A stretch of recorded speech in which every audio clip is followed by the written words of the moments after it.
She was on her knees in the dark, pressing her hands against a wound that wouldn't stop bleeding, screaming for someone, anyone, to help. And they came. The whole pack came running. They saw the blood on her hands. They saw the body of the Luna she loved more than anyone in that lodge. And not one of them asked what happened. Not one of them knelt beside her. They just looked at her the way people look at something they've already decided to throw away. Her name was Giselle Ravenhollow. She was 23 years old. She was the lowest rank in the pack. And she was innocent. None of that mattered by morning. By morning, the most powerful man in the Northern Territory had looked her in the eye and turned away. By morning, a council that arrived too fast and asked too little had handed down its verdict. By morning, she was walking alone into wild territory in the middle of winter with 4 days of supplies and no pack bond, because the people who were supposed to be her family had decided she was easier to bury than to believe. This is the story of what she did next. And if stories like this are why you're here, you already know where that button is. Chapter 1. She was always the first one awake. Not because anyone told her to be. Not because the rules required it. Because Giselle Ravenhollow had learned a long time ago that the hours before the rest of the pack opened their eyes were the only hours that fully belonged to her. So she used them. Every single one. She moved through the great lodge in the dark like she had been built for it. Quietly. Deliberately. She lit the fires in the main hall, starting with the farthest hearth and working toward the center, the way the heat would be even by the time the senior wolves came down for morning meal. She carried water from the stone cistern in the east wing. She checked the supply ledgers against the previous night's inventory, noting the numbers in the margin of her memory before anyone else had even stirred. She did not hum while she worked. She did not make herself small or soft or invisible. She simply moved through her tasks with a focused efficiency that most people in that lodge never noticed. Which was exactly the point. They saw the work. They never saw the worker. What they didn't see was where she went when the fires were lit and the water was drawn and the lodge was still dark and silent. They didn't see her slip into the archive room at the far end of the east corridor. They didn't see her light a single candle and spread the maps across the wide oak table and sit down like a general preparing for a campaign no one had declared yet. She had been doing it for 3 years. Old boundary maps. Trade route histories. Military records going back 4 generations of Ravenhollow alphas. She had read every treaty the pack had ever signed and several it had quietly broken. She knew the terrain of every allied territory within 200 miles. She knew which border disputes had been resolved with gold and which ones had been resolved with blood, and more importantly, she knew which ones were waiting to happen again. She wasn't studying to impress anyone. She had long since stopped expecting that to be possible. She was studying because the one thing no one in that lodge could ever strip from an Omega was what lived behind her eyes. They could take her rank. They could take her standing. They could hand her a bucket and call it a life. But they couldn't reach inside her mind and empty it. They saw a girl who swept floors. They never asked why she memorized every floor plan in the building. It was during one of those early mornings 6 months before everything fell apart that Luna Josephine Nightclaw found her. Giselle hadn't heard the door. She had been so deep in a trade ledger from the northern boundary disputes that the rest of the world had gone quiet around her. She only knew she wasn't alone when a cup of hot tea appeared beside her right hand. She looked up. Josephine was already sitting across the table, her own cup wrapped between her palms, studying the map Giselle had opened with an expression of calm interest that contained no surprise and no judgment. Just attention. Josephine Nightclaw was not what the stories made her. The stories made her soft. Decorative. The beautiful mate of a powerful alpha, present at ceremonies and silent at councils. The stories were wrong.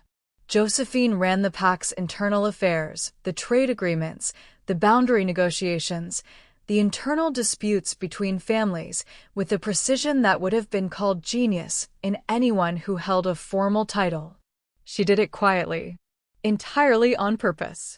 She understood that visible power invites visible opposition, and she had no interest in opposition. She had interest in outcomes. She was not soft. She was just smart enough to know that soft and strong were never opposites. That morning she asked Giselle about the northern boundary records. Not a test. A genuine question. She listened to the answer with her full attention, the way very few people in that lodge had ever listened to Giselle speak. When Giselle finished, Josephine nodded slowly, pushed the ledger back across the table, and pointed to a detail in the margin that Giselle had noted 3 weeks earlier. "I saw that too," Josephine said. "I wasn't sure anyone else had." That was the beginning. After that, it was small things. A scroll left on Giselle's table with certain passages underlined, and a single question mark in the margin, Josephine's shorthand for "what do you think?" A quiet conversation in the corridor about a border dispute with the Eastern clans, where Josephine presented the problem and then went entirely silent and waited for Giselle's answer as though it actually mattered. It did. Giselle came to understand. The solutions that came out of those corridor conversations had a way of appearing in council decisions within the week, attributed to the Luna's careful thinking. Josephine never took credit for Giselle's mind. She also never gave it. She worked in the space between, which was the only space available to either of them. Once, near the end of a long evening working side by side in the archive, Josephine said very quietly without looking up from the scroll in her hands, "You see things the others miss. Don't let them make you stop looking." Giselle didn't answer. She didn't need to. It was the closest thing to "I see you" that anyone in that building had ever offered her. She held it carefully, like a coal kept cupped in both hands against a wind that never stopped blowing. She should have told Josephine what she had started to notice. She would spend a long time afterward understanding why she didn't. It started with Samson. Samson Ironjaw was the pack enforcer. Big. Certain. A man who moved through the lodge like the rules of space applied differently to him. He had Donovan's full trust, and he knew it, and the knowing had settled into his bones as a permanent ease. He had never been denied anything he wanted badly enough to reach for. Giselle started seeing him in corridors where he had no reason to be. The healer's wing. The storage rooms behind the east kitchen. Once, late at night, the passage that ran alongside the Luna's private quarters. He was never doing anything visible.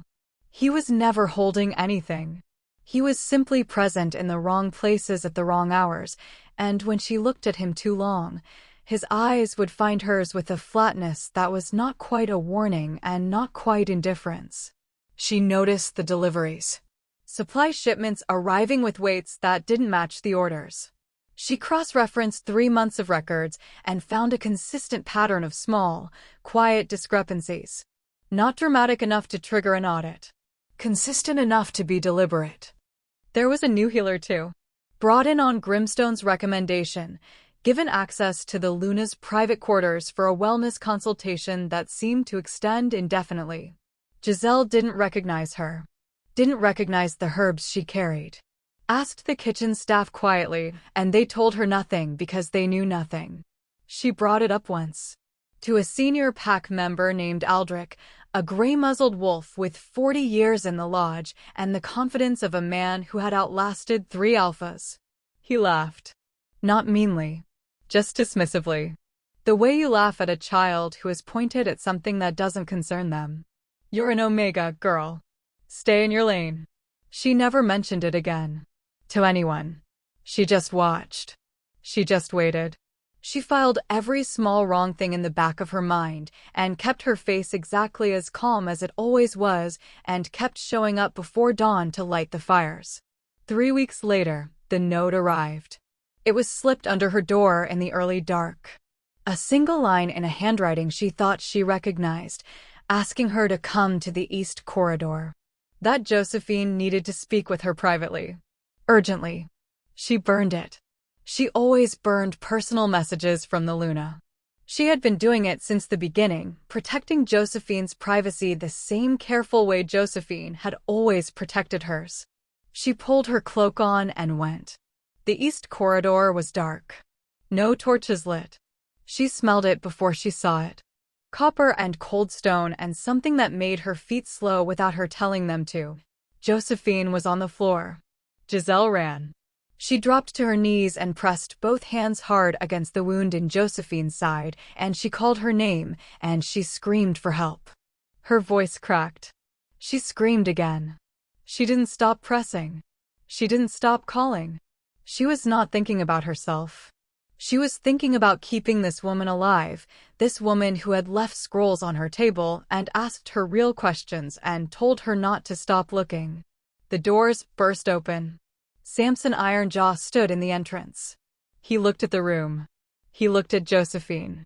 He looked at Giselle, kneeling in the blood, hands soaked to the wrist. She watched his face move through something that looked like shock. But his eyes were still. Quiet. Already somewhere else entirely. 1 beat. 2. Then he started screaming. By the time Donovan said those 4 words, "Get her out of my sight," and the guards took hold of her arms, and her feet found the floor beneath her, Giselle already understood one thing with a cold, absolute certainty. She had been watching Samson for months. She had seen everything that mattered. And she had told no one. That knowledge sat in her chest like a stone as they dragged her from the hall. She didn't fight them. She didn't weep. Her spine straightened on its own. Her feet found their footing on their own. Something behind her eyes went very quiet and very hard. She wasn't broken. Not yet. Maybe not ever. But she was alone. And somewhere in the dark of that corridor, the only person who had ever truly seen her was gone. Have you ever noticed something was wrong, really wrong, and said something and been laughed at or ignored? Drop it in the comments. You are not alone in that. I read every single one. Chapter 2. High Alpha Barnabas Grimstone arrived at the Ravenhollow Lodge before noon the following day. That was the first wrong thing. Not the most important wrong thing, but the first. The Eastern Council seat was 3 days' hard ride from the Northern Territory. Everyone in the lodge knew that. The senior wolves exchanged glances when the outriders announced his approach. 3 days had not passed. Barely one had. Grimstone's party rode through the main gates with their horses steady and their gear clean, and the math of that sat in the air like a smell nobody wanted to name. He dismounted in the courtyard with the ease of a man arriving somewhere he had been before. He handed his reins to a stable hand and called the boy by name. The boy looked startled. Grimstone smiled at the reaction, warmly, as if being remembered was a gift he enjoyed giving. He was not a large man. That surprised people. The title, High Alpha, Council Leader, the voice of pack law across 6 territories, carried a weight that seemed to demand a certain physical presence. Grimstone did not provide it. He was lean, silver-haired. He moved with the unhurried ease of someone who had never once needed to prove what he was capable of. He wore no weapons visibly, which was its own kind of statement. He shook hands with the senior lords in the receiving hall, each one by name, with a specific personal detail attached. "How is your daughter's injury healing? I heard the eastern border skirmish went well. Your father would have been proud of that decision." The lords softened under it. They relaxed their shoulders. They stopped asking questions about the timeline. That was what made Grimstone truly dangerous. Not his authority. His warmth. He was the kind of cold that feels like comfort until the moment it doesn't. And by the time the pack understood what they had let through the gates, he had already done everything that needed doing. He called the tribunal for the following morning. Said it was in the interest of swift justice. Said prolonged uncertainty was bad for pack morale. Said it with such evident concern for the well-being of the Ravenhollow wolves that several of the senior lords actually thanked him. Giselle spent the night in the holding room off the main corridor. Not a cell. Just a room with a bolt on the outside. She sat on the floor with her back against the stone wall, and she ran through every detail of the previous night with the same methodical precision she applied to ledgers and maps. She was not afraid. She was inventorying. She was building her account. She had the truth, and she believed, in the way that people who have never faced a rigged system believe, that truth was a currency worth spending. She did not yet understand that the courtroom had already been furnished before she arrived. Samson Ironjaw testified first. He stood before the tribunal with his shoulders back and his voice pitched at exactly the right register. Controlled grief. Duty overriding personal devastation. He had found the Omega kneeling over the Luna's body. Both hands pressed against the wound. Blood soaked to the elbows. No one else in the corridor. No sign of forced entry at either end. No unfamiliar scent. Only Giselle. He paused in the right places. His jaw tightened in the right moments. When Grimstone asked him if he had any doubt about what he had witnessed, Samson looked at the floor for 3 full seconds, long enough to perform reluctance, short enough to maintain credibility, and then said quietly that he wished he did. It was a masterwork. The audience, watching from the gallery, could feel the grief coming off him. It was completely manufactured, and it landed like the real thing because he had been building it for months. Every pause was placed. Every detail was accurate enough to be unassailable and shaped carefully enough to eliminate every other possible explanation. He sat down and did not look at Giselle. Then Giselle stood. Her voice was steady. It stayed steady through the entire account. She told the tribunal about the note. She told them about the East Corridor. She told them about the smell and the dark and Josephine already on the floor when she arrived. She told them about pressing her hands against the wound and screaming for help and the doors opening and Samson's face. She told the truth. Every word of it. And the truth sounded exactly like what it sounded like. A story. A constructed, self-serving, carefully detailed story from a woman who'd had all night to build one. That is the particular cruelty of a well-laid trap. It doesn't turn your lies against you. It turns your truth into the lie. It makes your honesty the most suspicious thing in the room. Grimstone listened with his hands folded on the table and his expression set to patient attention. He waited until she finished. Then he asked one question. Do you have the note? She held his gaze. No. Why not? She explained. The habit. The privacy. The protection. The reason behind every message she had burned for 18 months, all of it sensible and all of it completely unverifiable. Grimstone nodded slowly. The way you nod when someone has confirmed what you already knew. There were no further questions. He called a recess of 15 minutes. When the tribunal reconvened, he delivered his ruling in a tone that was almost gentle. Guilty. Banishment beyond the northern boundary. Effective before sundown. The pack bond to be severed at the lodge gate. She was to be given basic supplies and escorted to the boundary line. What happened after that was between her and the territory.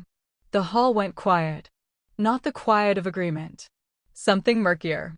Faces that weren't sure. Eyes that couldn't quite settle. 2 women in the gallery who looked at each other with an expression that asked the same question and found no answer. A young warrior near the back who started to open his mouth and then looked at the man beside him and closed it again. None of them spoke.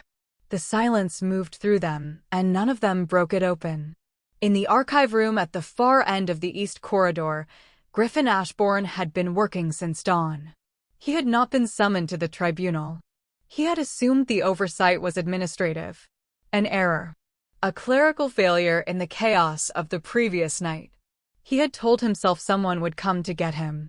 By the time he thought to try the door, it was mid-morning. The bolt was on the outside. He had not noticed because he had no reason to check.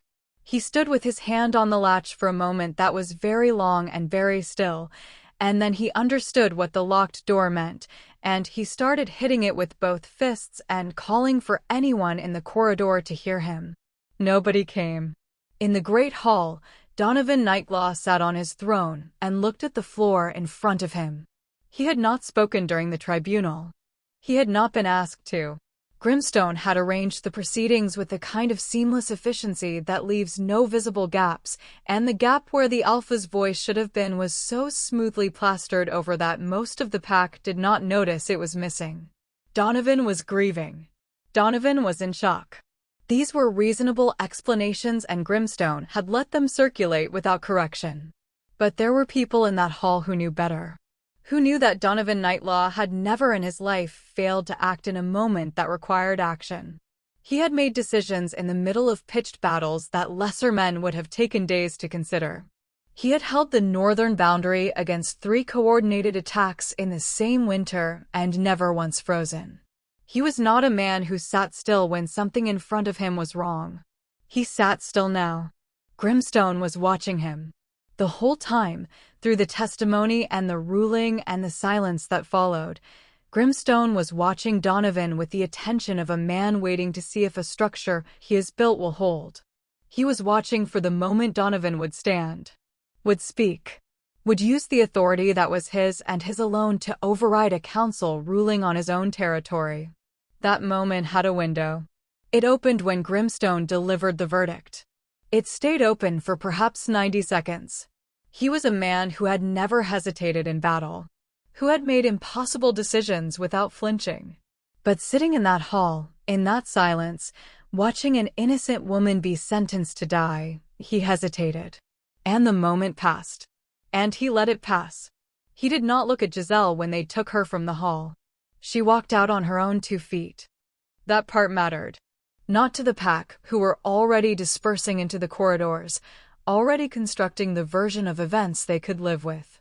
It mattered to Giselle. She would not be carried. She would not be dragged. Her feet found the stone floor, and she walked through the main hall and down the front passage and through the great doors and across the courtyard and to the lodge gate with her spine straight and her face still. A pack guard was waiting at the gate. Young, maybe 19. He had been assigned the job because nobody senior had wanted it. He was holding a canvas pack with both hands, and he could not quite bring himself to look at her directly. He held it out. She took it. It was heavier than she expected, and she understood that he had added things. Food. An extra blanket. Something wrapped in cloth that turned out later to be a small hunting knife. It was an act of conscience from a boy who hadn't found his voice in time to use it where it counted. She was not going to punish him for that. "Thank you," she said. He looked up, finally. His expression was the expression of someone who has just been thanked for something they are ashamed of. She held his gaze for a moment and then turned toward the northern boundary and walked. She did not look back. Not at the lodge. Not at the gates. Not at the territory she had spent 3 years of early mornings memorizing and protecting and trying, in every quiet way available to her, to serve. Her hands were shaking at her sides. She did not look at them. She kept them moving, and she kept her stride even, and she fixed her eyes on the tree line ahead, and she walked until the lodge was behind her and the wild territory was all there was. The cold hit her face like a flat palm. The pack bond, that low, constant warmth she had lived inside her entire life, the feeling of being tethered to something larger than herself, went out at the boundary line like a candle in a closed fist. She kept walking. Donovan had the power to stop it. He sat there and let it happen. Do you think he knew she was innocent, or did he just not care enough to find out? I want to know what you think. Tell me in the comments. This one matters. Chapter 3. The wild territory did not care about her innocence. That was the first thing she understood. The cold did not make exceptions for wrongful banishment. The wind that came down off the northern ridge in the first hours after she crossed the boundary line hit her like a wall, and it hit her the same way it would have hit someone who actually deserved to be there. The territory was indifferent. It was the most honest thing she had encountered in days. She did not panic. Panic was a luxury that burned calories and produced nothing. She moved instead. She had 4 days of supplies if she was careful. She intended to be careful.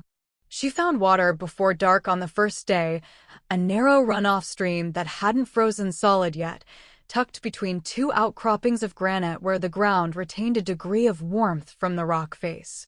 She marked it in her memory the way she marked things in ledgers. Permanent. Precise.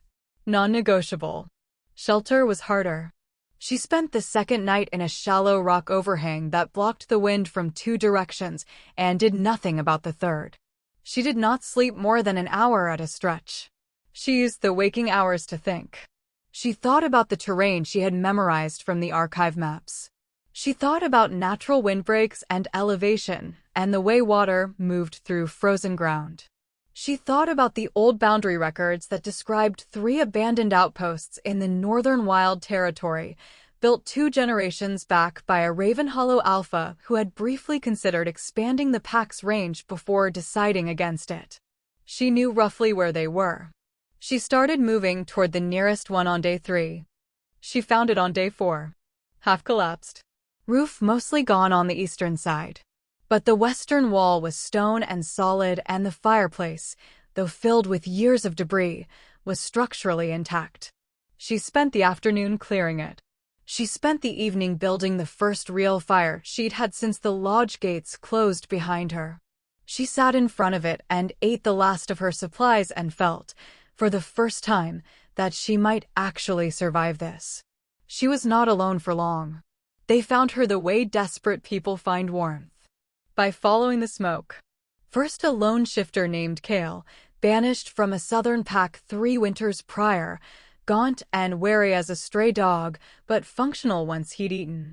Then 2 women who had been living in a collapsed den 2 miles north, surviving on trapped rabbits and shared body heat. Then an older wolf named Darrow who had been packless so long he'd half forgotten how to speak in full sentences, but who knew the northern terrain better than anyone Giselle had ever met. She did not give them a speech. She did not declare herself their leader or their salvation or any other thing that required them to believe in her before she'd earned it. She just kept doing what she was doing. She fixed the roof. She organized the food stores. She established a watch rotation and explained, plainly and without condescension, why it mattered. She asked Darrow about the terrain and actually listened to the answers. She asked the 2 women what skills they had and built the settlement's first real system around those skills rather than around her own preferences. Leadership finds the people who do the work. It does not ask permission. It does not announce itself. It simply becomes visible over time, the way a path becomes visible when enough people walk the same direction. By the 2nd month, there were 11 of them. By the 3rd, 19. Banished wolves. Lone shifters. A family of packless survivors who had been living at the territory's edge for so long their youngest child had never known anything else. They came because word moved through the wild territory the way it always moves through populations that have been abandoned, quietly, carefully, and fast. She organized them the way she organized everything. Practically. Without ceremony. The settlement grew around the old outpost the way a living thing grows around a solid core. New shelters built to last. A proper food cache. Fortifications along the natural terrain features of the ridge above them, positioned exactly where the ground and the sightlines made the most sense. She had read enough military history to understand the principles. She applied them without ego. The work was the point. The work was always the point. 6 months out, she was standing at the settlement's eastern edge, watching the tree line at dawn when a small hand tugged at her sleeve. The child was 5, maybe 6. A girl named Petra whose mother had been one of the first women to find the outpost. She was holding something out with both hands, and the solemnity of a child performing a ceremony she had invented herself. A fistful of wildflowers. The first ones of the spring, pale and small and determined, pushing up through the last of the frost at the base of the southern rocks. Giselle looked at them for a moment. Then she looked at Petra's face. Completely earnest. Completely unguarded. Offering something real with both hands. She took the flowers. She held them carefully. And something in her face did something it had not done since before the East Corridor and the blood and the 4 words that sent her here. Something opened. Small and cautious and real. The North had tried to bury her. Instead, it gave her room to grow. 600 miles south, in the Ravenhollow archive, Griffin Ashbourne had not slept properly in 6 months. He told himself it was the work. There was always work for a pack historian. Records to maintain. Documents to cross-reference. The endless administrative continuity of a functioning territory. He told himself the dark circles under his eyes were professional dedication. He knew what they actually were. He had been locked in this room the morning of the tribunal. The door had been bolted from the outside, and he had spent 20 minutes pounding on it, and nobody had come, and by the time someone finally opened it, it was over. Giselle was already gone. He had stood in the empty corridor with his hands still red from hitting the door, and understood with a historian's clarity exactly what a bolted door at that particular moment meant. He had been looking for proof ever since. He found it on a Tuesday evening in late spring, working through a section of the archive he had already searched twice before. The false panel was in the lower section of the north wall, behind a shelf of land survey records from the previous century. He had moved those records. He had run his hands along that wall. He had missed it twice because it was not meant to be found. It was meant to be found by one specific person, and that person had memorized the architecture of this room over 3 years of early mornings. The panel was flush. No gap. No visible seam. He found it on the third search because he was no longer looking for a gap. He was pressing every section of wall methodically, and when a panel gave slightly under his palm, he stood very still for a moment before he reached inside. The journal was wrapped in oilcloth. It was dry and perfectly preserved, and it was written in Josephine Nightclaw's precise, controlled handwriting. His hands were shaking when he opened it. He read for 2 hours without stopping. Josephine had known. She had known something was wrong around her mate's court long before Giselle had started watching the corridors at night. She had seen it first in the numbers, the same supply discrepancies Giselle had noticed, but traced further back, with the kind of methodical patience that comes from having authority and choosing to use it quietly. She had watched Samson. She had documented the pattern of his movements against the pattern of the missing shipments. She had flagged the discrepancies to Grimstone and recorded his response word for word. He told me it was an accounting error. He smiled when he said it. I have not trusted his smile since. She had traced the missing resources to the south, to trade routes that terminated in territories aligned with Osiris Shadowfury. She had not yet been able to close the final distance between the evidence and the names, but she was close. The last dozen entries were written with increasing urgency. She had felt the walls tightening. She had felt someone watching her watch them. The last entry was dated the night she died. Griffin read it twice. Then he read the last line a third time alone. Send for Giselle. She will know what to do with this. He closed the journal. He sat down on the archive floor with his back against the shelf and the journal in his lap, and the full weight of 6 months descending on him at once. Griffin Ashbourne had catalogued the history of the Ravenhollow Pack for 11 years. He had documented births and battles and treaties and deaths. He had handled grief before, in the detached professional way of a man who records other people's losses. He had never done what he did now, sitting on the cold archive floor with Josephine's last words in his hands. He wept. Quietly, without drama, the way men weep when they are alone and have finally run out of ways to hold something back. He stayed there until he was done. Then he wrapped the journal back in its oilcloth, tucked it inside his coat, and went to find the Alpha. He found him 3 weeks later. Not because Donovan was unavailable. Because Griffin needed to be certain. He needed to understand what he was walking into before he opened this door. He watched the lodge from the inside for those 3 weeks, and what he saw was a man being quietly and systematically managed. Samson in Donovan's ear at every council session. Grimstone's correspondence arriving weekly. A court that had arranged itself around a grieving Alpha and was being very carefully pointed in specific directions by specific hands. It was the caravan report that finally moved him. A trade caravan from the neutral territories had brought news. A woman matching Giselle's description had negotiated a border dispute between 2 rival lone wolf clans 2 months prior. Without bloodshed. Using Ravenhollow treaty language that the caravan leader had recognized because he had sat across a table from Ravenhollow negotiators before. The report landed on Donovan's desk on a Wednesday morning. By Wednesday evening, Donovan had read it 4 times and was sitting alone in his war room in the dark. Griffin knocked once and walked in. He set the journal on the table in front of Donovan without a word. He watched the Alpha's face as he read. Donovan read the entire journal without looking up. When he finished, he closed it and set it down and looked at the wall opposite for a long time. The silence in that room was not empty. It was full of everything neither of them had said for 6 months. When Donovan finally spoke, his voice was very quiet. "How long have you known?" "Since the day I found the panel." A pause. "Why didn't you come to me?" Griffin held his gaze. "Would you have listened?" Donovan did not answer. He looked back at the table. At the journal.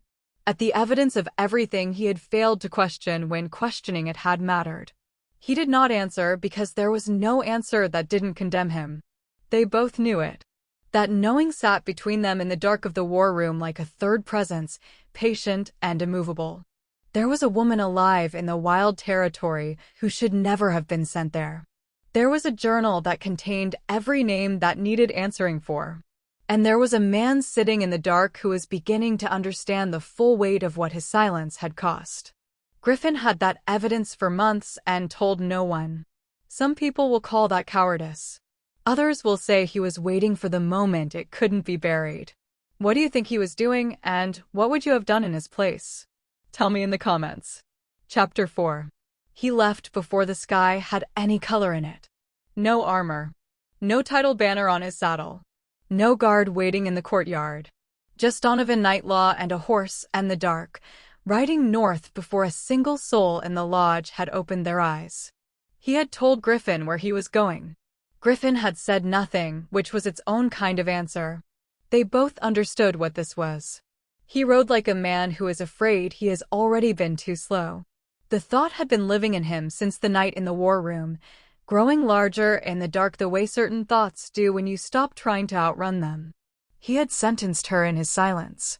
He had sat on his throne and let the moment pass and told himself it was grief, and told himself it was procedure, and told himself a dozen other things that had all turned to ash the moment Griffin set that journal on the table. He had never once in his life needed to tell himself he was doing the right thing when he actually was. The boundary line appeared at first light. He had stood at this line hundreds of times. Had patrolled it. Had defended it. Had looked north across it with the flat proprietary confidence of a man who knows exactly where his world ends and has never felt the need to question why. He had never crossed it. He crossed it now and felt the difference immediately. The air on the other side was older. The silence was a different quality of silence. The tree line was denser and darker, and the ground beneath his horse's hooves had a different give to it, as though the land itself had stopped performing and become simply what it was. He rode for 2 hours before he smelled the smoke. He found the settlement before he found her. He came through the last of the trees and pulled up at the edge of the clearing and stayed very still on his horse for a long moment. He had expected ruins. He had expected the desperate, provisional scraping of people with nothing. He had prepared himself, somewhere in the back of his mind, for something that confirmed the narrative he had been fed, a cautionary picture of what happened when someone without rank or resources tried to survive where they didn't belong. What he found instead stopped him the way a hard truth stops you. Completely. Without warning. The settlement was real. Properly built shelters with sound walls and banked fires. Food stores on elevated platforms, out of reach of ground animals and organized by type. Watchposts on the high ground at intervals that covered every approach to the clearing. The fortifications along the northern ridge were positioned with a precision that made something in his chest go quiet, because he recognized the logic of them. His father had taught him that logic when he was 12 years old. Stand your defense where the ground works for you, not where it's convenient. Make the terrain do half the fighting. He had taught no one that. It had lived in the archive, in the old military records, in the margins of his grandfather's campaign journals. In the sections of the archive that a girl who swept floors had spent 3 years memorizing before anyone thought to ask why. He dismounted. He led his horse into the clearing on foot because arriving on horseback felt wrong. It felt like the wrong kind of power for what this moment required. She was across the open ground. She had seen him before he'd fully emerged from the tree line. He understood that from the way she was standing, still, watchful, neither retreating nor advancing. The people around her had registered his presence and formed up quietly behind her without being told. Not aggression. Readiness. There was a difference, and he saw it. He walked toward her with empty hands and no rank and nothing to offer except the truth of why he had come. She looked at him the way you look at a wound that healed wrong. Not with rage. Not with grief, exactly. With the careful steadiness of someone who has had a long time to understand what happened and has decided not to let it finish them. The wound was still there. She had simply stopped letting it run the room. He stopped a few feet from her. He looked at her face, at the 12 months of winter and work and refusing to break that lived there now, and he did not reach for words that would make him feel better. He reached for the only words that were actually hers to hear. Tell me what you need. The silence that followed was long. Her people were still. The settlement was still. The trees at the edge of the clearing were still. The whole world seemed to have decided to wait with him. Then something in her face shifted. Not softness. Something more specific than that. A door. Opening a precise and limited amount. You should know what you're walking into before you decide you're staying. She reached inside her coat and held out the journal. He took it. He did not need to read it again. He knew what it contained. The fact that she had it, the fact that Griffin had found it and brought it here, meant she had known everything before he arrived. She had made her decision to open the door before she saw his face. He held the journal in both hands and met her eyes. I know what it says. Then you know what comes next. He nodded. He did know. And he stayed. What came next arrived faster than either of them had planned. In the Ravenhollow Lodge, Samson had noticed the empty stall before the morning meal. He had noticed Griffin's absence from the archive by the time the council session began. He was a man who had spent years watching the small details that other people missed, and the picture assembled in his mind with the cold efficiency of a mechanism that had been waiting to engage. His conversation with Grimstone was conducted in a side room off the main corridor, the door closed, both voices below carrying distance. It was short. There was no debate. Two men who had built something together and understood that the entire structure had just developed a single catastrophic fault. There was only one question worth asking. What needed to happen before morning? Samson rode out with 12 wolves within the hour. He did not tell them everything. He told them enough. Rogue Omega beyond the boundary. Illegal settlement. Threat to pack integrity. Alpha compromised by outside influence. He told it with the same practiced authority he had brought to the tribunal 8 months ago. These men had followed him for years. They had no framework for doubting him and no reason to build one. That was the thing about a good liar. The audience was never an accident. Griffin saw them leave. He had been in the courtyard on his way back from the stables when Samson's party rode past. He counted them. He watched the direction they took. He stood with the count in his mind and the journal's absence from his coat. He had left it with Donovan, who had taken it north and understood with absolute clarity what 12 wolves riding hard toward the northern boundary at speed meant. He did not go back inside for a weapon. He did not go back inside for anything. He found the nearest horse, a broad-backed brown mare that belonged to one of the kitchen suppliers and was not built for speed, and he mounted it and he rode. Griffin Ashbourne was 51 years old. His right knee had been damaged in a riding accident 7 years prior and ached in cold weather without exception. He was not a warrior. He had never been a warrior. He was a historian with ink-stained hands and a bad knee and a borrowed horse, and he rode north with everything he had because somewhere ahead of him there was a woman who had never been given a single thing she didn't earn. And the people who had taken everything from her were riding to finish the job. He was afraid for most of the ride. He rode anyway. Samson's force crested the northern ridge above the settlement as the afternoon light began to flatten. They pulled up on the high ground and looked down, and the calculation on Samson's face shifted visibly. He had expected something marginal, something easily managed. He counted the fires. He counted the people. He saw the watchposts correctly placed, properly manned, and he saw the fortifications, and he saw, standing at the settlement's southern edge, Giselle Ravenhollow, with her people arranged behind her in a formation that was not panic and not ceremony, but something in between. The thing that forms when trained, prepared people respond to a threat they have been waiting for. He also saw Donovan's horse. He was still for a moment. His jaw worked. Then he rode down anyway. Because stopping now meant admitting what this was before the admission could be managed, and Samson Ironjaw had never once in his life accepted a disadvantage he could postpone. He called down to her as he came. His voice was pleasant. Carrying. The voice of a man who believes he still controls the room. He wanted the alpha. He wanted whatever document had found its way out of the lodge. He wanted her to understand that there was still a version of this where it ended quietly, where she took her people and moved further north and everyone let the whole thing rest. Giselle listened until he was finished. She looked at him for a long moment. She looked at the 12 wolves behind him. She looked at her own people, Kale and Darrow and Petra's mother, and every other soul that had found this place by following smoke through the dark, arranged and ready and watching her. She looked at Donovan standing to her left. Not in front of her. Not behind her. Beside her.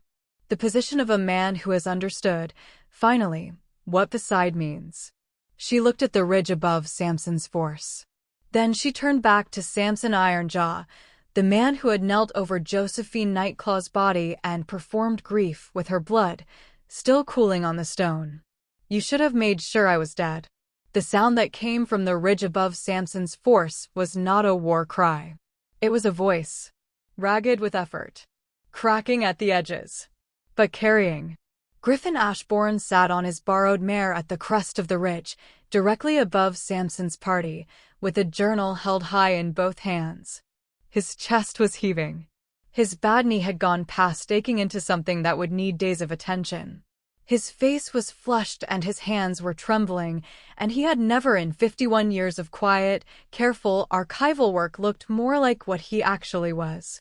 A man who had decided that some things were worth more than safety. Josephine Nightclaw wrote this before she was murdered. His voice cracked. He steadied it. Every name is in here. Every name. Samson's 12 wolves looked up. Then they looked at each other. Then they looked at Samson. Something was moving in their faces. Not doubt exactly. The precursor to doubt.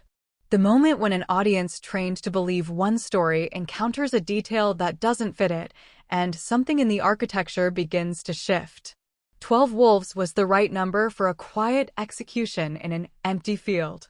It was not the right number for a prepared settlement that had been watching the ridge since the first rider appeared on the horizon, whose people knew their positions and held them, whose leader was standing at the front of it with her feet planted and her eyes open. Done running, finally and completely done. The settlement moved. Samson's force hesitated. And the moment before everything broke open hung in the cold afternoon air like a held breath, like a stone at the top of its arc before gravity remembers its name. Griffin rode alone. No weapon. No backup. Just the truth in his hands and someone else's life ahead of him. Think about that for a second, and then tell me, who in your life would ride alone into danger for you? Tag them below.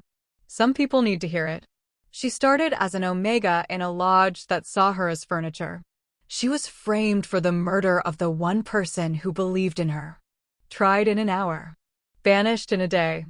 Sent into winter with 4 days of supplies and no pack bond and the expectation that the territory would finish what the tribunal started. It didn't. She built a settlement from nothing. She built it from cold ground and borrowed tools and people the world had discarded, and she built it with the same mind they had always overlooked and the same knowledge they had never bothered to ask about.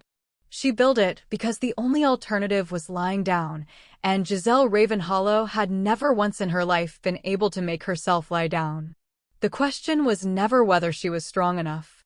She answered that in the first winter alone. The question is what justice looks like when the people who took everything from her are still standing. When the man who framed her is on a ridge above her settlement with 12 wolves and the backing of a high alpha who arranged the whole performance. When the system that condemned her is still the system. When being right has never once been the same thing as being safe. What does a woman do with the truth when the truth alone isn't enough? That answer is coming. If this story made you feel something tonight, the wrongness of it, the slow burn of watching someone rebuild from wreckage, the particular satisfaction of a woman who refuses to stay buried, then you already know this channel is worth your time. Subscribe. Turn on the bell. Because Samson and Grimstone are standing in a field right now with no idea what they've ridden into, and the next part of Giselle's story is the part they will not see coming. You don't want to miss it. I'll see you there. She was the woman everyone mocked. Watch what she does next.